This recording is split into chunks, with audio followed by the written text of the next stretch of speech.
Papa Evo Vlog. What's up, mananap? So, good morning. Yun. Maulan at malakas na ulan sa inyong umaga. Ngayon, bumiyahe na ako kaninang madaling araw. So, hindi talaga kakayanin ng aking sasakyan kung ilalaban ko to sa baha.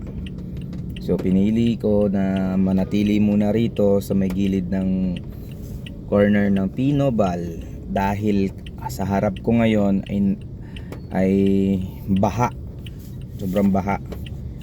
So hintayin ko lang muna na humupa ng konti.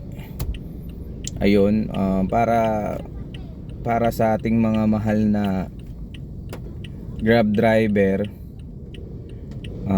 wag nating ilaban yung sasakyan natin.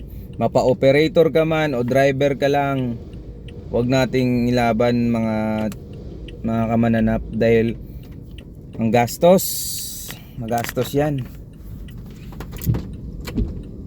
Sobrang gastos niyan. Ayan, so papakita ko sa inyo ngayon kung ano yung itsura. Oh, anyari kuya?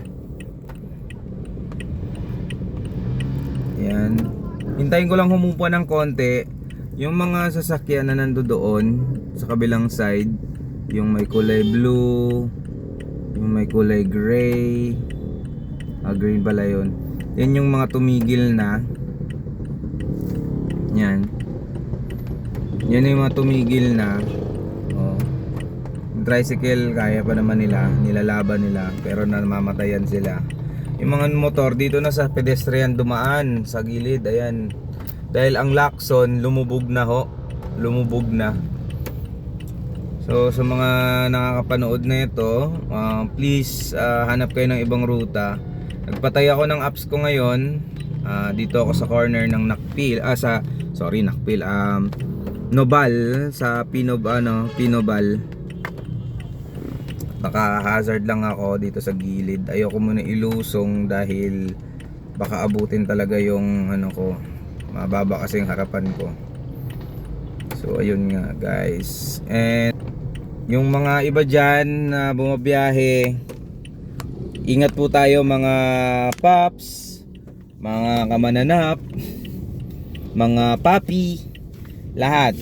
So mag-ano muna ako, pahinga muna ako rito bago ako kukuha ulit ng booking kasi mahirap na.